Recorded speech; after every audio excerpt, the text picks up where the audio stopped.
قربانی کے بجائے غریبوں کی مدد کرنا کیسا ہے؟ کچھ لبرل لوگ کہتے ہیں کہ قربانی کے بجائے غریبوں کو پیسہ دیا جائے تو یہ قربانی کرنے سے زیادہ بہتر ہے، کیا ایسا کرنا جائز ہے؟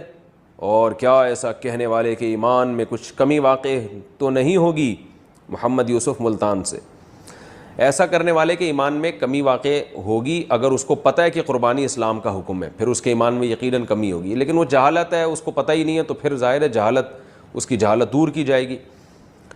باقی یہ کہ قربانی اللہ کا حکم ہے۔ بقرعید کے دن میں نبی صلی اللہ علیہ وسلم نے فرمایا اللہ کو جانور کا خون بہانے سے زیادہ کوئی عمل محبوب نہیں ہے بقرعید کے دنوں میں۔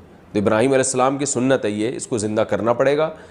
غریبوں کی مدد کرنے سے قربانی کا حکم پورا نہیں ہوتا، لیکن یہ 10، 11، 12 3 دن ہے قربانی۔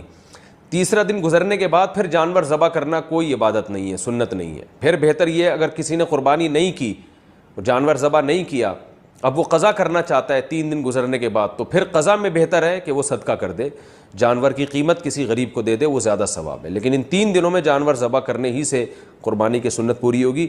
جیسے حج فرض ہے، حج کے پیسے غریبوں کو دینے سے فرض حج ادا نہیں ہوگا، اسی طرح نماز فرض ہے، غریبوں کی مدد کرنے سے نماز ساقط نہیں ہوگی، اور شریعت کے جتنے بھی احکام ہیں وہ آپ کو پورے کرنے پڑیں گے۔ تو بالکل اسی طریقے سے قربانی بھی جانور کے ذبح کرنے کا نام ہے، وہ جب تک نہیں کریں گے تو یہ فریضہ اس سے سبکدوشی نہیں ہوگی۔